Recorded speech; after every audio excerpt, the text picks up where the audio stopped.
the days when the judges ruled, the land of Israel was often plagued with cycles of disobedience, judgment, and redemption.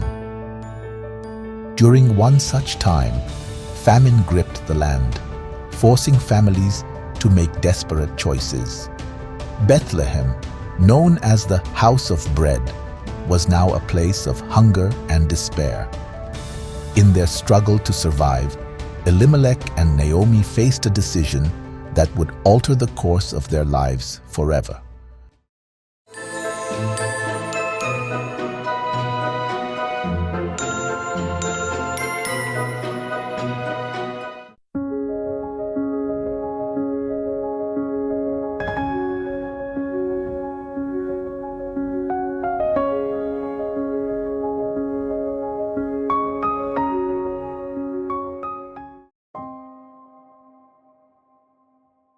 This famine will destroy us. Naomi, we must leave for Moab. There is food there. Perhaps the Lord has provided for us in that land. Moab? A foreign land? Their gods are not our God. Should we not remain here and trust in the Lord's provision? We have waited. Naomi, the crops have failed, and the children grow weaker by the day. If we stay, we risk losing everything. We will return when the Lord lifts his hand from this famine. Elimelech's decision was one of practicality, but it reflected the struggle of many during that time, whether to wait on God's provision in the promised land or to seek refuge elsewhere. For Elimelech, the choice to move to Moab, a land often seen as hostile to Israel, and its faith was an act of desperation.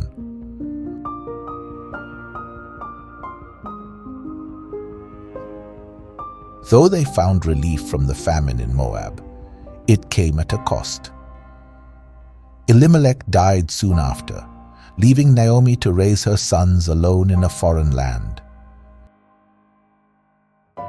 Years passed, and Mahlon and Chilion married Moabite women, Orpah and Ruth. But tragedy struck again when both sons died, leaving Naomi bereft of her husband and children, alone, with only her daughters-in-law for company. Naomi's world was a desolate landscape of grief and uncertainty. Has the Lord turned his face from me? How much more can I bear? In a foreign land, stripped of all she held dear, Naomi's heart grew bitter. Yet, in her darkest moment, God was already at work, preparing to weave a story of redemption that would echo through generations. After years of sorrow in Moab, Naomi received word that the famine in Bethlehem had ended. The Lord had once again provided for his people, filling the land with bread. Her heart, burdened by grief, now wrestled with the thought of returning to her homeland. But to go back as a widow, empty-handed and with no male heirs, was a daunting prospect. Still, the hope of God's provision beckoned her home. My daughters, I must return to my people. The Lord has provided for Bethlehem once more. You must stay here, with your families. There is no future for you with me. Mother Naomi, we will go with you. No, my daughters. Why would you come with me? I have no more sons to offer you. Return to your families, to the homes of your mothers. May the Lord deal kindly with you, as you have dealt kindly with me and the dead. Naomi, though broken by grief, sought to release her daughters-in-law from their obligations. She wanted them to return to the safety and stability of their own families, knowing the life of a widow in a foreign land would be fraught with hardship. I will miss you. Mother Naomi, may the Lord bless you. Orpah's choice was understandable. To stay in Moab meant security and the hope of rebuilding her life. But Ruth's heart was steadfast. Her bond with Naomi and her faith in Naomi's God outweighed the pull of familiarity. Do not urge me to leave you or to turn back from you. Where you go, I will go. Where you stay, I will stay. Your people will be my people, and your God my God. Where you die, I will die, and there I will be buried. May the Lord deal with me, be it ever so severely, if anything but death separates you and me. Ruth, your loyalty is greater than I deserve. Let us go together. Ruth's words echo across the centuries, a profound declaration of love, loyalty, and faith. Her decision to leave behind her homeland and God's to follow Naomi and the God of Israel marked the beginning of a journey that would change her destiny. Two widows, one old and bitter, the other young and determined, set out together on an uncertain journey. Ruth's choice to follow Naomi would become a testament to the power of faith and love, even in the face of loss. After years away, Naomi returned to Bethlehem, her heart heavy with sorrow, and her arms empty of the family she had once left with. The news of her return spread quickly, and the townspeople gathered to witness the homecoming of a woman they scarcely recognized. Accompanying her was Ruth, a Moabite widow who had forsaken her homeland to follow Naomi and embrace the God of Israel. Is this Naomi? She looks so different. Could it really be her? She left with her husband and sons. But where are they now?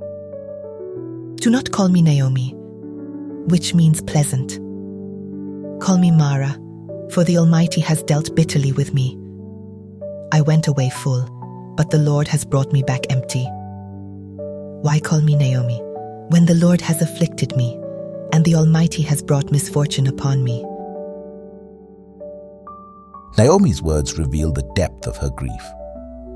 She no longer saw herself as the joyful woman who had left Bethlehem years ago. She believed the hand of God was against her, and bitterness clouded her view of his faithfulness. Yet, despite her despair, Naomi could not see the seeds of redemption that were being planted. Their return coincided with the barley harvest, a time of provision and hope. While Naomi could not yet see it, the Lord had orchestrated their journey to bring them to Bethlehem at just the right moment. What seemed like an ending was, in fact, the beginning of a story of redemption that would impact generations to come. With no husband or sons to provide for them, Naomi and Ruth faced the harsh reality of survival. Ruth, determined to care for her mother-in-law, sought permission to glean in the fields, a provision in the law of Moses for the poor, widows, and foreigners. Unbeknownst to Ruth, the field she chose belonged to a man named Boaz, a relative of Elimelech. Through her faith and determination, Ruth was walking into God's plan. Let me go to the fields and glean among the ears of grain, behind anyone in whose eyes I find favor. Go ahead, my daughter. May the Lord guide your steps. The Lord be with you. The Lord bless you. Who is that young woman gleaning in the field? She is the Moabite who returned with Naomi. But she asked permission to glean and has been working from morning until now, taking only a short rest. Boaz, a man of noble character, took notice of Ruth's diligence and integrity.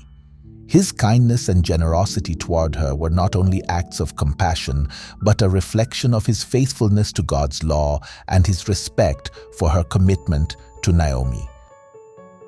My daughter, listen to me. Do not go to glean in another field. Stay here with my servant girls and follow after them.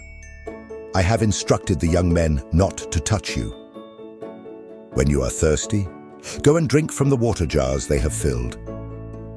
Why have I found such favor in your eyes, that you should notice me? A foreigner. I have been told all about what you have done for your mother-in-law since the death of your husband, how you left your father, mother, and homeland to come to a people you did not know. May the Lord repay you for what you have done. May you be richly rewarded by the Lord, the God of Israel, under whose wings you have come to take refuge. Boaz's words spoke not only of provision, but also of hope. Ruth, a foreigner and widow, was embraced by the grace of God working through Boaz's kindness. Through his actions, Boaz became a tangible expression of God's care and provision for the vulnerable. Blessed be the Lord, who has not stopped showing his kindness to the living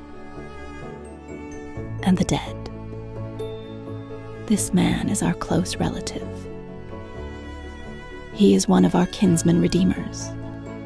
Naomi, once bitter and broken, began to see glimpses of God's hand in their circumstances. Ruth's labor and Boaz's kindness were not mere coincidences, but threads in a tapestry of redemption. The Lord, who seemed distant, was working behind the scenes to restore what had been lost. As the barley harvest came to an end, Naomi began to sense that God's hand was at work in their lives. The kindness of Boaz, a man of standing and integrity, sparked in Naomi a hope she had not felt in years. She saw an opportunity for Ruth's future, a chance to secure rest and protection through Boaz, who could act as their kinsman redeemer. My daughter, should I not seek rest for you, that it may be well with you? Boaz, whose field you have been gleaning in, is our kinsman. Tonight, he will be winnowing barley at the threshing floor. Wash yourself, anoint yourself with oil, and put on your best clothes. Go down to the threshing floor, but do not make yourself known to him until he has finished eating and drinking. When he lies down, observe where he lies. Then go and uncover his feet and lie down. He will tell you what to do. I will do everything you say, Mother Naomi. Naomi's instructions to Ruth were bold and filled with risk. In Israelite culture, uncovering a man's feet and lying down was an act of humility and a request for protection, often associated with marriage. Naomi trusted Boaz's integrity, knowing he would understand Ruth's actions as a request for redemption rather than a scandalous advance. For Ruth, it was an act of faith in Naomi's wisdom, in Boaz's character, and in the God of Israel. Ruth's journey to the threshing floor was more than a physical act. It was a testament to her unwavering faith. She was not only seeking redemption for herself, but also for Naomi. Though the path ahead was uncertain, Ruth believed in the providence of God, trusting that he would guide her steps. With the harvest complete, the threshing floor became a place of celebration and hard work. Boaz, as the owner of the field, stayed overnight to guard the grain. Ruth, following Naomi's instructions, approached him under the cover of darkness. This moment was one of both vulnerability and faith, a bold step into the unknown, trusting in Boaz's integrity and in God's plan. Who are you? I am your servant Ruth. Spread the corner of your garment over me, for you are a kinsman redeemer. Ruth's request was not merely a plea for protection. It was an appeal for redemption. To spread the corner of one's garment was a symbolic act of taking someone under one's care, often signifying a marriage proposal.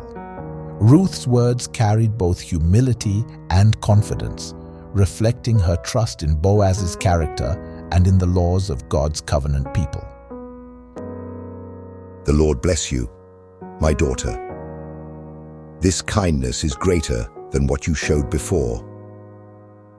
You have not pursued younger men, whether rich or poor. Do not be afraid. I will do all that you ask, for everyone in this town knows you are a woman of noble character. However, there is a closer kinsman than I. Stay here for the night, and in the morning, if he redeems you, good. But if he is unwilling, as surely as the Lord lives, I will redeem you myself. My daughter, how did it go? He was kind. He promised to resolve the matter and would not rest until it is settled. He also gave me this barley, saying, "Do not return to your mother-in-law empty-handed." Wait, my daughter, I know, until you learn how the matter turns out. The man will not rest until the matter is settled today. Naomi's faith in God's providence grew stronger as she saw his hand at work through Boaz's actions. What began as a bold act of trust was unfolding into a story of redemption, one that would not only transform Ruth and Naomi's lives, but would also leave a legacy for generations to come. In ancient Israel, the city gate was more than an entrance. It was a place where business was conducted, disputes were settled, and decisions were made before witnesses. Boaz, a man of honor and integrity, took his place among the elders to resolve the matter of Ruth's redemption. His actions that day would set in motion a divine plan far greater than anyone could imagine. Come, sit here, my friend. We have a matter to discuss. Naomi, who has returned from Moab, is selling a piece of land that belonged to our relative Elimelech. I thought I should bring it to your attention and suggest that you buy it in the presence of these witnesses. If you will redeem it, do so. But if you will not, tell me, so I may know. I am next in line after you. I will redeem it. On the day you buy the land from Naomi, you also acquire Ruth, the Moabite, the widow of the deceased, in order to maintain the name of the dead with his inheritance. Then I cannot redeem it. It might endanger my own estate. You redeem it yourself. I cannot do it. By adding Ruth's redemption to the terms, Boaz revealed the selfless commitment required to fulfill the role of a kinsman redeemer. The closer relative, unwilling to risk his own inheritance, relinquished his rights, paving the way for Boaz to step forward. Today you are witnesses that I have bought from Naomi all the property of Elimelech, Chilion, and Mahlon. I have also acquired Ruth the Moabite, Mahlon's widow, as my wife, in order to maintain the name of the dead with his inheritance, so that his name will not disappear from among his family or from his hometown.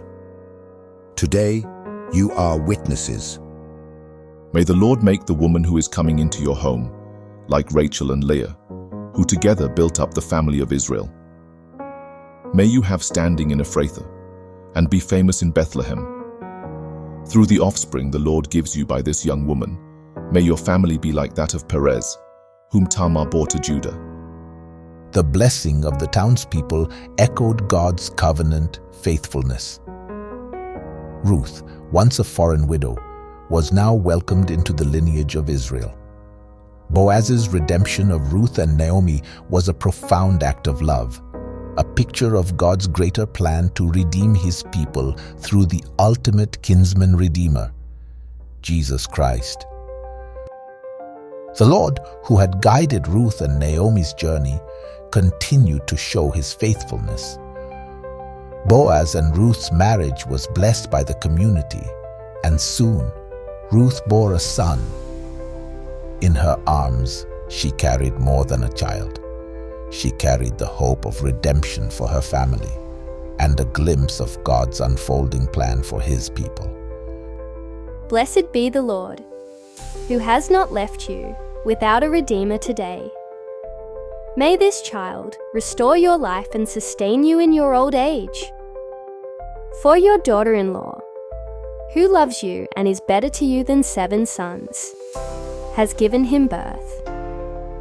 The Lord has filled my emptiness with joy. He has not forgotten me.